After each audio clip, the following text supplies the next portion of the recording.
Joining me now is Australian Jewish Affairs Council Executive Manager Joel Burnie. Joel, thank you very much for your time this evening. I want to start with the Prime Minister's apology for not protecting Bondi victims from evil. Here he was on Thursday night. Have a listen. Tragically, we are gathered here tonight because on the 14th of December, everything changed. And for that, I am sorry. I am deeply and profoundly sorry that we could not protect your loved ones from this evil. Joel, do you accept that? Well, thank you so much for having me, Danica. And yes, I think I and the Jewish community and those in the audience do accept that. It may have taken a little bit longer to get that emotional response from the Prime Minister to unequivocally apologise for, what was the largest terror attack in Australia's history, but it was an incremental increase of an explosion of anti-Semitism over a 2-year period on his and his colleagues' watch. So after, 5 weeks or so post the massacre, to hear the words and what was obviously, a heartfelt message to the audience that was there on Thursday night, I accepted, and I think that those in the audience accepted it as well.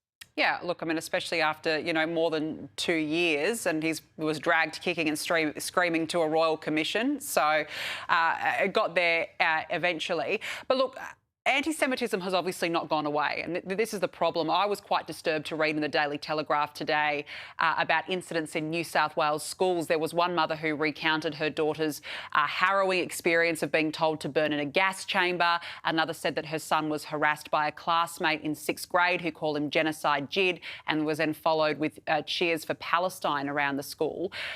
Joel, we've got school children about to start term 1 in the next week or so. How is the Jewish community feeling about this, especially after Bondi? Well, Danica, after Bondi and after the explosion of anti-Semitism in 2 years, of course, I'm not surprised by hearing such things. And as terrible as it is to think that innocent school children are subjected to vile anti-Semitism and Jew hatred in the schools, it doesn't surprise me. Let's not forget that the Victorian Education Department was taken to court and found culpable for anti-Semitism, systemic anti-Semitism in Brighton Secondary School here in Melbourne. And that was even before the events of October 7. The amazing outpour of public support in the context of calling for a royal commission, if anyone needed to understand as to why the Jewish community and our non-Jewish supporters in Australia were demanding a royal commission, it's to investigate exactly what this example in the Daily Telegraph of systemic anti-Semitism in schools, universities, and everywhere in public life in Australia. So these kind of stories, Danica, are unfortunately just the tip of the iceberg, and I do hope that the Royal Commission will be able to highlight the exact situation that Jewish people find themselves in Australia in 2026. Joel, we're almost out of time, but I just want to quickly get your opinions on the hate speech laws which passed this week. The Prime Minister's still, shuddering at the word of radical Islam. His solution is a gun buyback scheme and hate speech laws. Where do you sit on what's passed? I'll be as quick and brief as I can.